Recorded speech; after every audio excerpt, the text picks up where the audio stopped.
Welcome, I'm Darren, and I'll be your guide today as I look at the SkyBox Premium football sets for 1993, 94, and 95. Now in 1992, SkyBox decided to step away from just basketball and step into one of the other sports, and football was the sport that they went into. The 92 sets were kind of interesting. First off, they made two sets. In basketball, they'd only made the SkyBox set because they had hoops as their basic level. They had kind of a relationship between the two. But in football, they wanted to bring just SkyBox over because NBA hoops doesn't really make sense in football. So instead, they decided to make a premium brand and a basic brand, which was kind of the right thing to do. And so coming into the market, they did exactly that. Their basic brand was called SkyBox Impact, and that name was a name that they would be able to continue on down the road. In terms of the premium brand, they decided to use one of the names of Deion Sanders, one of the nicknames that he gave himself, which was Primetime. And for the 92 set, it was an interesting thing to do that kind of worked, but there was no longevity to it. So in 1993, they would change the name, and they would change it in really the correct way, which was to call it the set SkyBox Premium.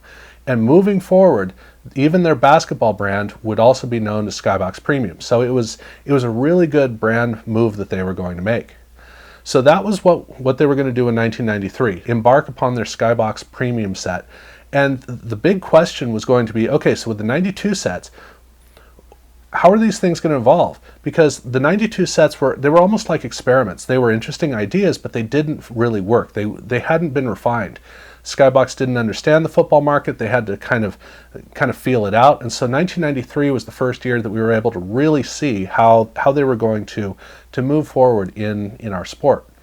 And the 1993 premium set did a really good job of doing what SkyBox did best, which is to basically change the background. But here they didn't go completely away. These are cards that do not look like the classic 1990 set from basketball, but they do look like heir apparents, very worthy heir apparents.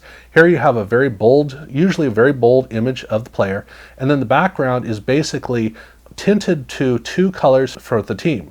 And these colors have a very harsh line between the two. So it's a vertical line or a horizontal line or a diagonal line.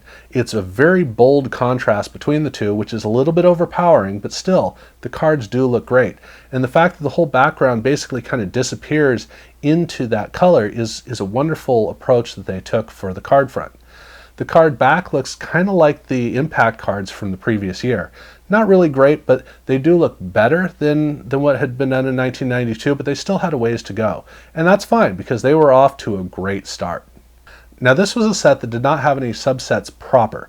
It did have some theme, very strong theme for the rookies. The rookies are all in their college uniforms. That's basically how these premium sets worked. And they had instead of doing the colors of the team, they did a gold tint over the background with a big black band down one side, with the player kind of running over onto it, and then the black band had the information. That was the way that they did it. They're bold, they're strong, they're not really all that good looking, which is too bad for this rookie set, but that's kind of what they went with.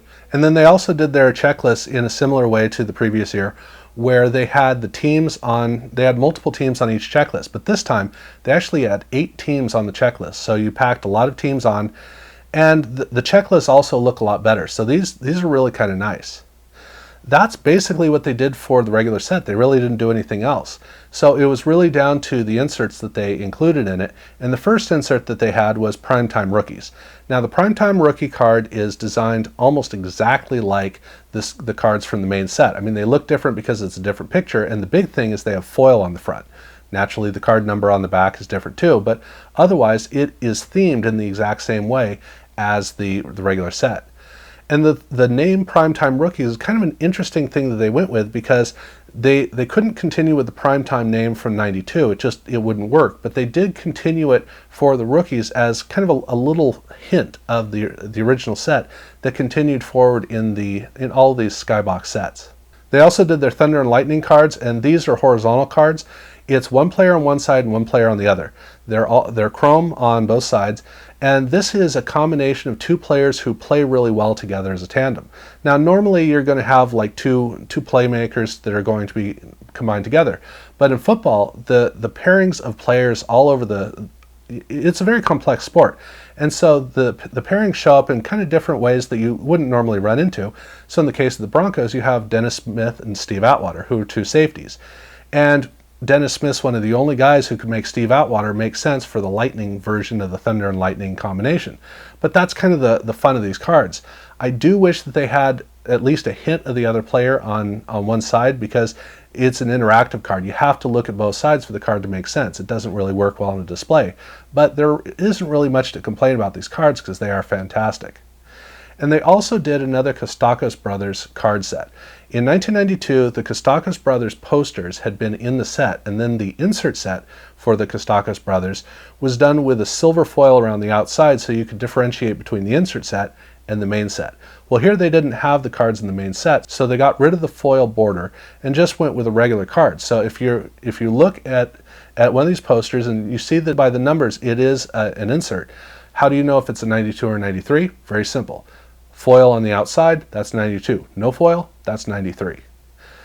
That was it. That was 1993. So for 1994, it was an opportunity to upgrade a little bit more, to take the next step. And these cards were designed exactly the way that the 93 set should have been designed. The 93 set looks fine, but the 94 set took the idea and refined it to really to the right place that it needed to get to. These cards still had the color fade in it, but that's exactly what it was. It was a color fade. It was not a contrast of two colors, and it wasn't overpowering. It was a lot more subtle. So the background still kind of disappears into this tint, but the player now really comes forward and is the clear center of the card. The cards themselves, the way that the logo looks, the way that all of the elements that go into this card, the way that all these components go together makes this card just look fantastic. And for 94, this was kind of a breath of fresh air. There wasn't a lot of, in terms of 1994 card designs, there wasn't a lot that was really great, and this truly was great.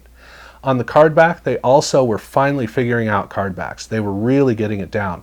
They kind of stripped down what they needed to put onto it, because this wasn't a pro set card. You don't need to put everything for a player on the card back. So now they're refining it down to really more of a streamlined affair of design versus information. It was the right pairing. The rookies also, in this case, the rookies look exactly the same as the regular cards in the set. They're still in their college uniforms, but the logo for the brand is changed to kind of a rookie logo. That's the big distinction. That's really the only distinction. They also did not do anything special with the checklists in the way that they'd done in the past. So this was a very simplified set. But they did have one other interesting card, and it's not part of the set. It's kind of an SP card. For the 94 season, this was the 75th anniversary of the NFL. And so they were really excited about this, and very few cards actually kicked off the 75th anniversary with a commemorative card. SkyBox is one of the few that did. Now 95, the remnants of the season were all over the place, because teams like the Bears and the Steelers, you saw them in those terrible retro uniforms, and so the sets all look kind of funky. But in 94, a couple of companies did do the Diamond Anniversary commemorative cards. So this is one of the neat ones. It's not numbered. It's got a big write-up on the back. But it is in there. It is a part of it. Now, as far as the inserts go, we start off with Inside the Numbers, and this is a very special card. It was done on a limited release in terms of it was in certain packs. And these cards are tough to notice because they look exactly like the normal cards. Now, I didn't say that they look exactly like the regular set cards. It's just that the way that the cards are designed is identical to the cards in the set.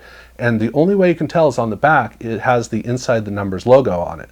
That's basically it, that and the card number. So these can kind of throw you off. But they also did another set, and this is actually not a premium set. In 94 Skybox Impact, they did a special send-away set for quarterback updates. And this is a 10-card set of changes for players like Eric Kramer had now been signed by the Bears. So for these cards, they look exactly like the 1994 Skybox Premium cards.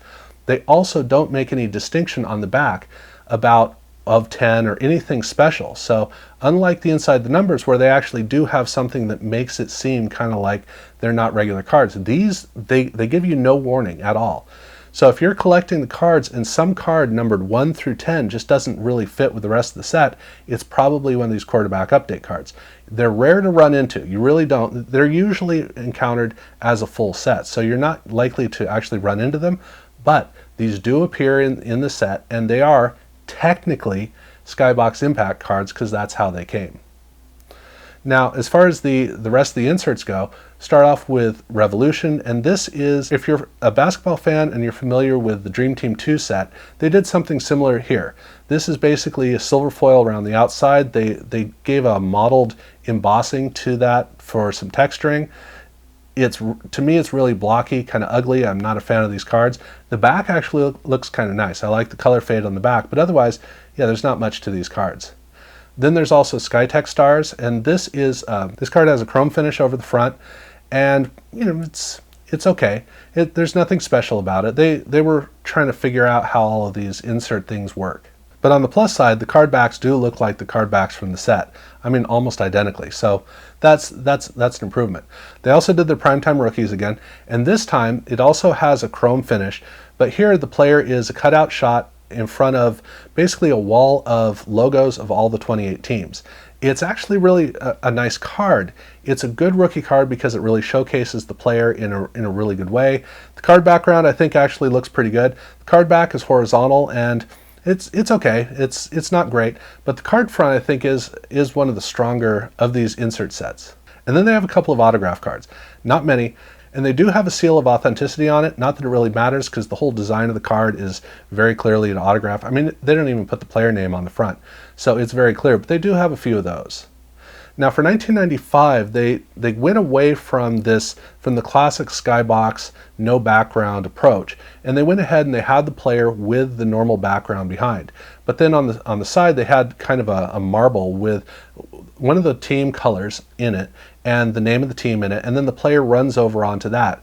It's a really strong design. It actually looks really good. So they were now playing around with designs and showing that they really had the design stuff down. So these cards do look really good. And the card backs are really great. This is a playful card back. So the card front is a strong, kind of elegant design. The card back is a very playful, very bright and energetic card back. So they were on point with this, and they were having a lot of fun. They also got into some subsets with this. It had been a while since they'd done subsets, so it was good for them to get back into it. And the first one was their rookies. Now the rookies here, they did kind of like the main card sets from the previous 2 years. The background is kind of hinted behind with this text with the team color kind of all around behind the player. It can kind of drown the player out, but for the most part, it tends to really kind of put the player front and center, so that works really well. And on the card back, it's interesting what they were doing with different kinds of statistics and the like. So I like these a lot. Then they have style points, and style points is truly classic SkyBox. This really is. It's a bunch of colorful numbers and stuff in the background behind the player. The player kind of gets lost in it, but it's a fun affair. It's fun to see how all these components kind of fit together and don't fit together. And the liveliness of it really makes it great. Then they have mirror image, and this is, in a way, this is kind of like thunder and lightning. This is where you have a veteran and a young player. And the veteran is on one side with the jersey of the young player behind, and then on the flip side, it's the young player with the jersey of the veteran behind. This is a sneaky good card. Normally this doesn't look all that great, especially when it's in a binder and you're flipping through, because the jerseys all kind of run together. But if you take the time to look at it, these are fantastic cards. They really are nice cards. These are the kinds of cards you want to take some time and just really appreciate. These are cards I wish that they did blow-ups of, because they really would have worked a lot better with a higher resolution image where you really have a lot of image to look at. They didn't, but it would have been nice. Again, they did their inside the numbers, and this works the same way as the previous year. The cards look identical to the regular set. It's just the logo is on the back, and then the numbers are different, but other than that, it's basically the same. And then they have their primetime rookies, and these are really, really nice cards. This it basically is like a timepiece with this just gorgeous treatment with really nice gold foil. I mean, this is one of those super rare cards where it is truly one of the great rookie cards for a strong rookie class. And the horizontal back, I also think looks pretty good. It's surprising how well you can read the card backs, even when the card back gets kind of dark. But I think they pulled it off really well. Then they also did their pay dirt insert set, and this is a very common set that you're going to run into a lot. They have a holographic treatment of pay dirt text behind the player, and then down at the bottom they have gold foil that's kind of it's kind of a perspectival angle that it has. The cards themselves are pretty blunt and not all that attractive, but these come with a bunch of different parallels. 4. They replaced the gold foil with one of 4 different colors. It comes with red foil, comes with green foil, with a blue foil, and it also comes with a purple foil. So those 4 versions of this card are out there, and they're all pretty tough to get.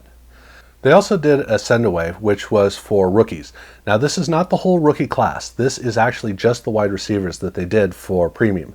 But it is a set of 8 cards plus a title card checklist. But this is all the receivers, and it's basically the exact same design for the rookie cards as the main cards in the set. They're not the same cards. The images are different, and the numbers are very different. In fact, the numbers are the only way you're really going to be able to tell the difference. But other than that, they are designed to look exactly like the cards in the main set.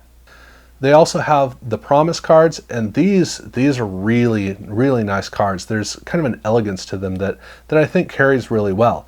So I'm definitely a fan of these. And then Quick Strike gets a little bit busy. This is a chrome finished card, and it is still a good card. Basically, the bar for SkyBox is a little bit higher than everybody else.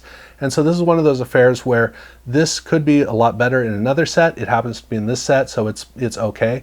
But that's basically what they did for 95. Now for 1996, they would start to get into parallels, and then there would be a whole new path that they would go down later on. I want to look at those at a separate time. But this was the time when SkyBox really, they figured it out, and they created kind of a definition for the whole sport of football for all the card manufacturers to know what they had to measure up to. And they really were, in the case of SkyBox, they were really holding up that angle. So they're gorgeous sets. If you haven't checked them out, definitely get a chance to do that.